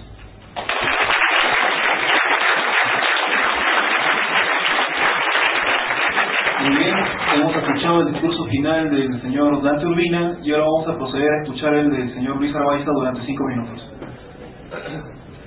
Bueno, me da mucho gusto que ya empiecen las opiniones del público, que me parece que van a estar súper interesantes. Primero, yo sí quisiera que me parece un poco agraviante que tú digas que yo estoy preocupado no en tus argumentos, sino en qué quedaría si no fueran tus argumentos. Yo no solamente te he escuchado a ti hablar, he escuchado tus palabras y he hecho anotaciones. Entonces, yo no estoy interesado, o sea, suena como que estuviera interesado en otras cosas y no en tus argumentos. Yo solamente me refiero a tus argumentos. Entonces, voy por eso, ¿no? Ahora, tú dices, y está mal que se haga esa dicotomía de que, mira, los científicos por acá, los filósofos por allá, y tú te arrogas el título de filósofo. Yo diría que no eres un filósofo, no por el asunto formal que no tengas título de filósofo, sino porque tu razonamiento no me parece del nivel de un filósofo. Y te diré que los científicos también se dedican a estudiar la filosofía. De hecho, yo estoy llevando la maestría de filosofía de la ciencia justamente para abordar estas clases closas. Entonces,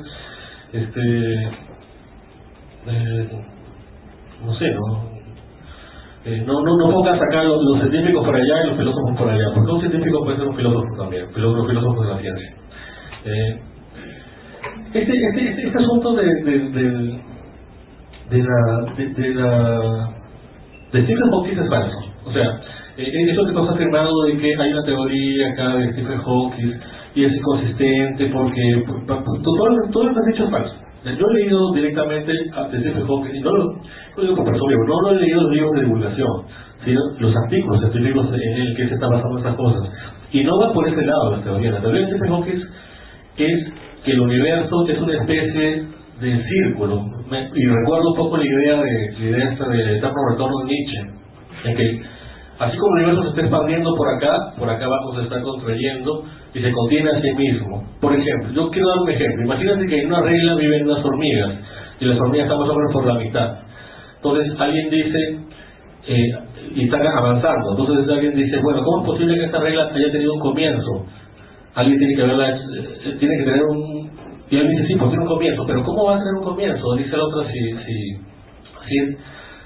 algo tiene que haberla causado. Por lo tanto estamos viendo que cada vez que yo camino, siempre hay espacio adelante, espacio atrás, en la regla. Pero en realidad un objeto finito, tiene bordes. Entonces, así como un objeto finito tiene bordes, un objeto multidimensional, y eso sí es estándar en la física, como el universo, también tiene bordes.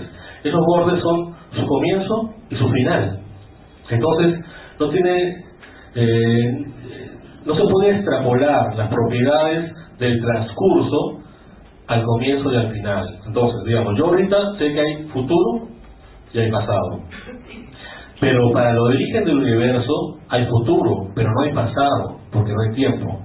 Entonces, si yo justamente creo que el error de insistir en que hay una causa anterior al universo, significa que yo no quiero admitir que hubo un momento del universo que no había pasado. Yo insisto en la idea de que no, había un pasado y ese pasado es causal, y ese es Dios. Y vuelvo a insistir, ¿por qué tendría que ser Dios? ¿Por qué no podría ser la cosa esa sin tiempo? Porque para que sea Dios, tendría que ser misericordioso, benevolente, inteligente, totipotente, tener un hijo, tener un Espíritu Santo y la Virgen y todo lo demás. Pero si es solamente es una cosa que causa las cosas, eso puede ser un objeto material. De ahí a Dios hay una falta todavía, falta agregarle la bondad y toda esa clase de cosas que se supone que tiene que tener. Ahora, él mismo dice que el universo está repleto de planetas. Entonces, lógicamente, algún planeta tiene que ser apto para la vida humana, y eso es lo que pasa más o menos. Lo mismo pasa con los universos. Algún universo, o sea, si es posible concebir otros universos, que es la tesis pues de que hay otros números telefónicos posibles, entonces es posible también que este sea uno de los muchos y que por eso tiene esa característica vital. Y por último, si hay una contradicción en este asunto de Dios como causa, o sea, es absurdo afirmar que todo tiene causa, ¿sí? Cuando hemos hablado de la causa no causada. Hay una contradicción cuando yo primero digo, todo tiene causa, metafísico, físico, lo que sea, todo tiene causa. Pero Dios no tiene causa. ¿Te das cuenta de la contradicción? Nada más.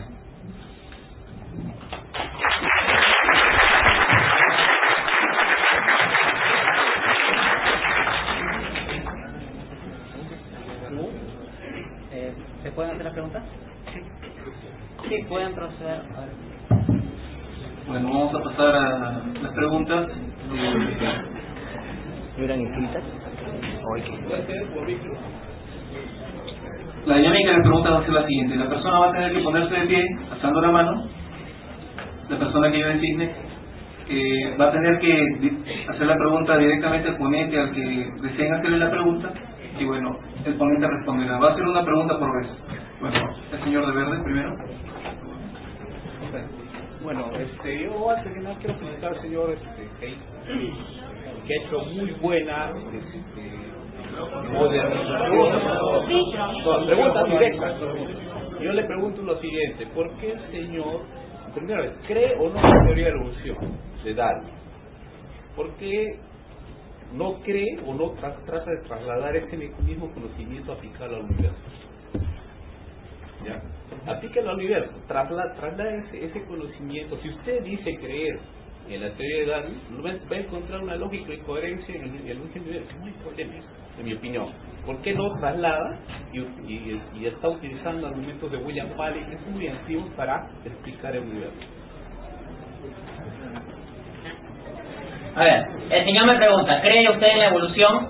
Bueno, en primer lugar precisar que no es un asunto de fe, no es un asunto de análisis de las hipótesis científicas. En ese sentido, yo no puedo creer en la teoría de la evolución, o sea, como creer en Dios. Sin embargo, dadas las evidencias que presenta esta teoría, me parece la hipótesis más plausible dado los hechos conocidos. Eso no significa que no tenga huecos o que no tenga, o que explica al 100%. Sin embargo, me parece que en esa línea se va a lograr explicar varias cosas, ¿no? Luego, el señor me dice que yo estoy utilizando los argumentos de William Paley. William Paley aplica el diseño inteligente a biología. Yo no aplico el diseño inteligente a biología.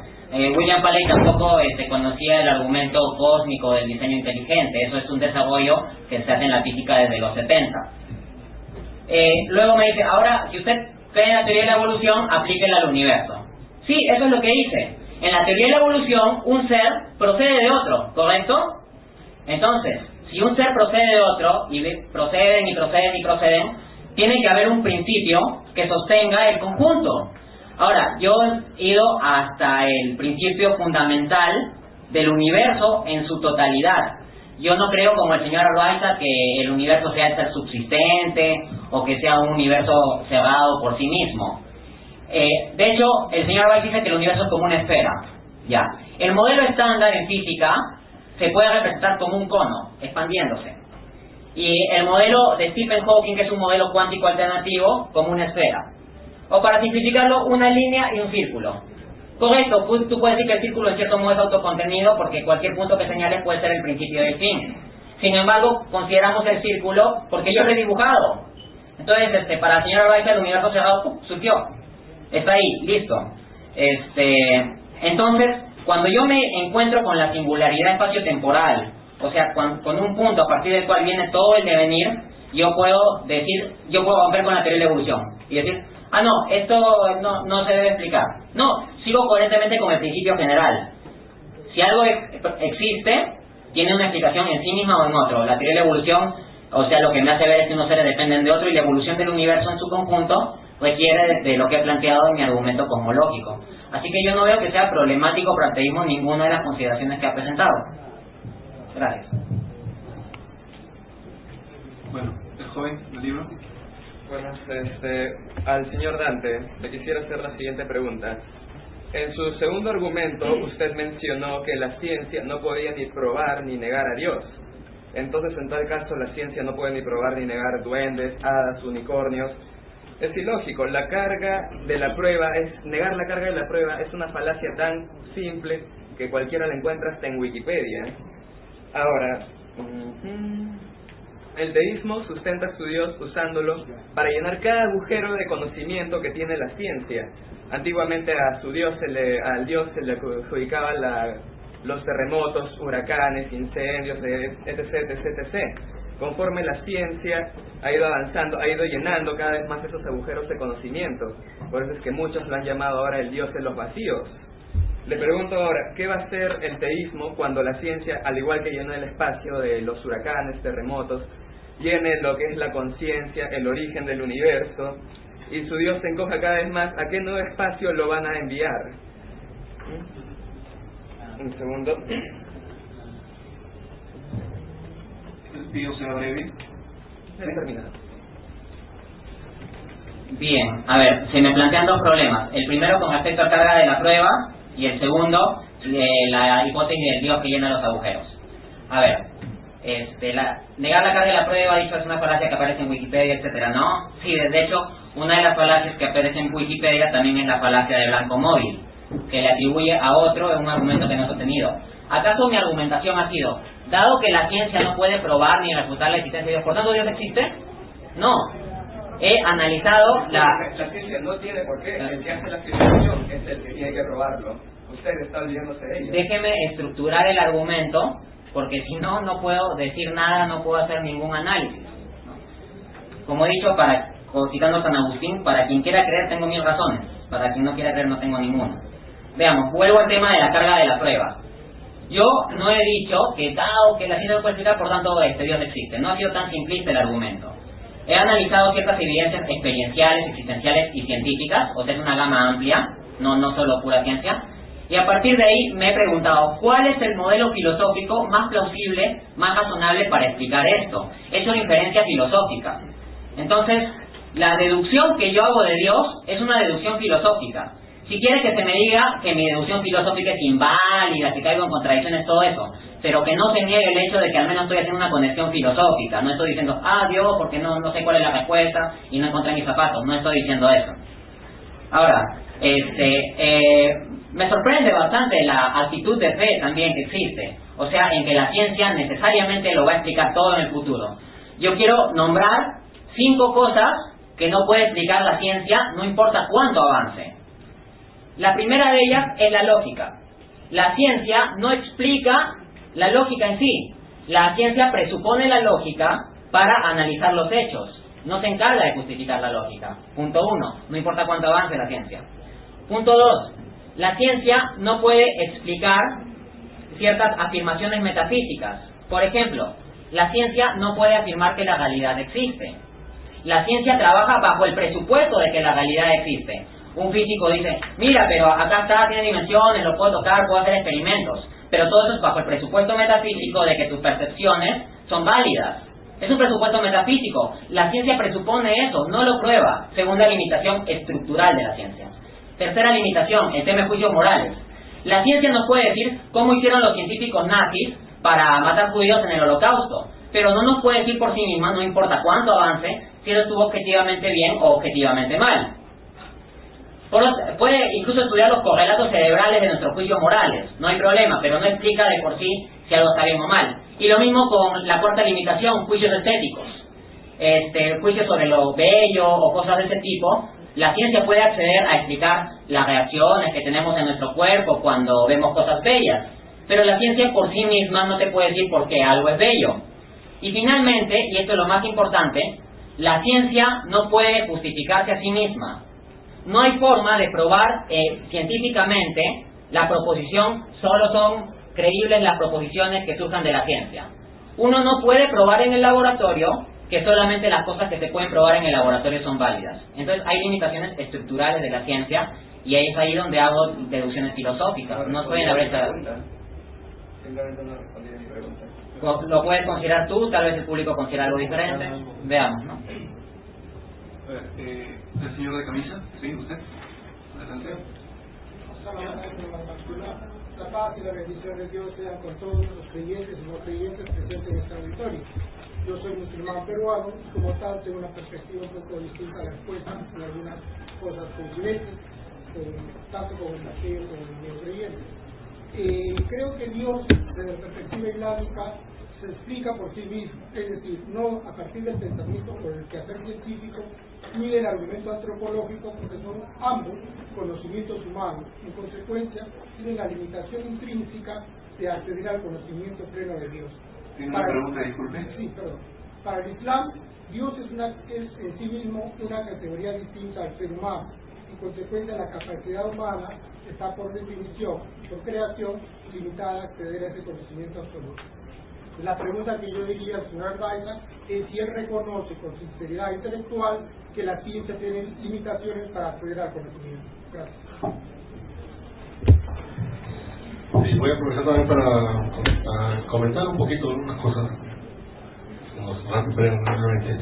No es cierto que la lógica no se pueda sustentar científicamente.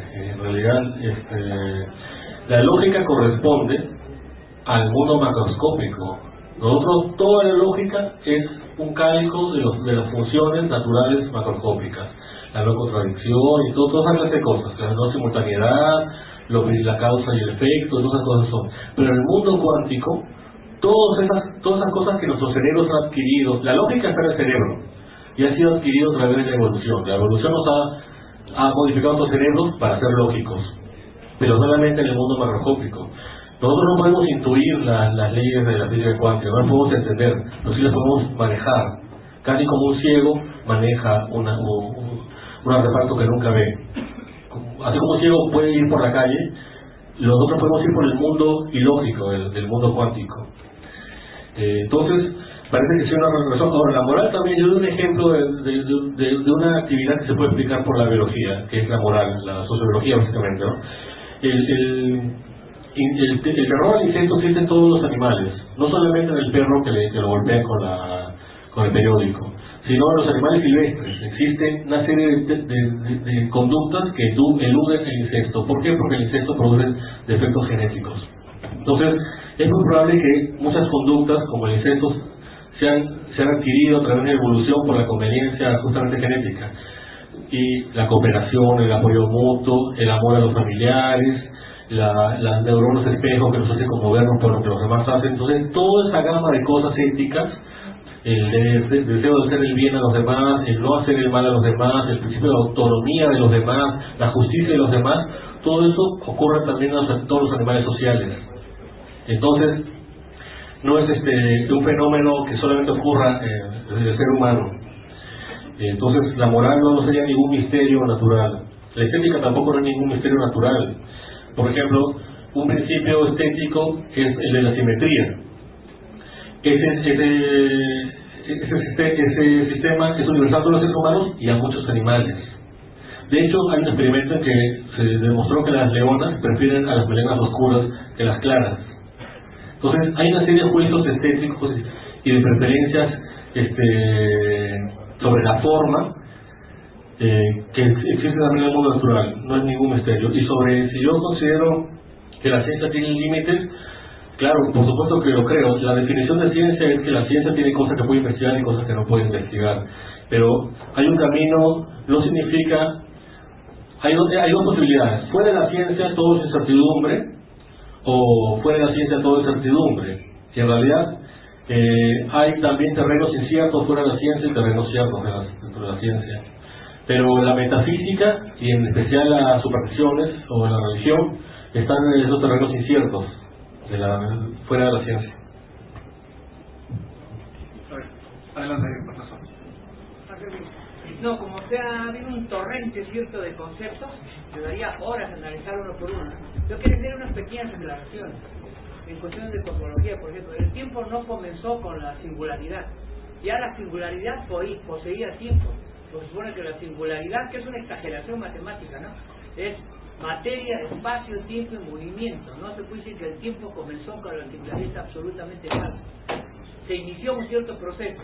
Por otro lado, hay una causa, ¿cierto?, para esa explosión, esa expansión, esa nueva recreación, ese nuevo proceso.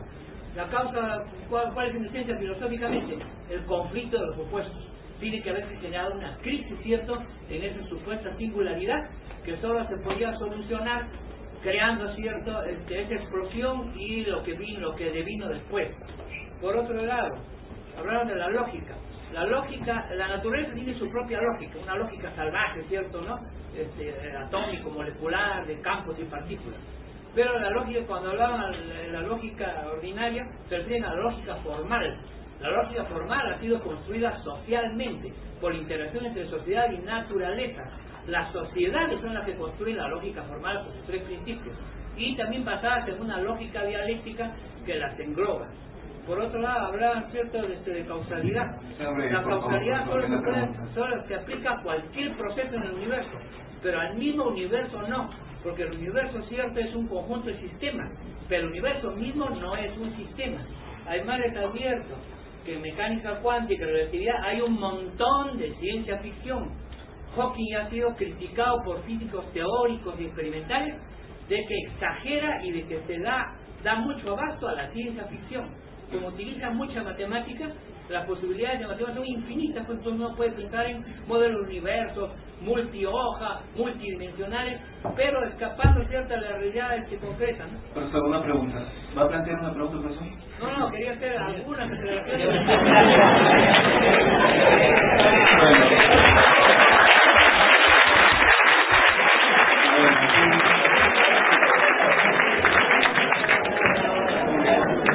Quisiera yo también hacer algunas aclaraciones sobre lo que ha mencionado el profesor. No sé si acá nos remitimos si hacemos lo mismo, creo que estaríamos cayendo en el mismo error, ¿no? Me informa el exterior que tenemos 5 minutos. Ya, interactuamos. Y alguien por una pregunta más, ¿sí? El señor Dante Urbina, si usted ha expuesto que Dios es el ser contingente, el ser, digamos, que la primera causa de la cual viene todo el resto, y es, digamos, representa todo prácticamente, el infinito, lo perfecto, ¿cómo me podría explicar la necesidad de crear una pelota para que dispare hacia el arco si todo ella lo tenía en sí mismo, ¿no? O sea, ¿cómo me puede explicar la necesidad de un universo, la necesidad de igual es la finalidad, ¿no? O sea, ¿cómo podemos entender esto, no?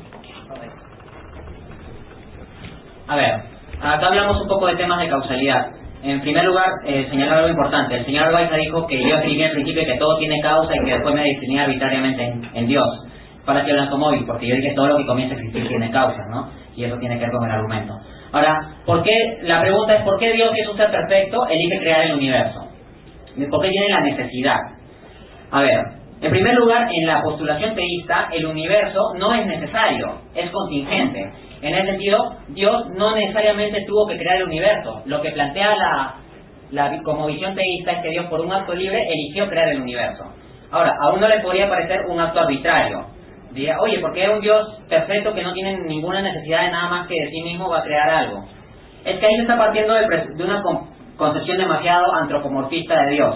Por ejemplo, cuando tú ves a un chico llevándole cosas a una chica, uno dice, este quiere algo. O sea, ¿no? Entonces nosotros le extrapolamos la misma lógica a Dios. Si Dios creó el universo porque tiene un interés, porque el universo lo va a completar en algo, o algo por el estilo. Pero más bien lo que propone el teísmo es que Dios crea el universo no para que le dé algo el universo, no para completarse a sí mismo. Dios no es un ser contingente como para que requiera del universo para existir o para ser pleno.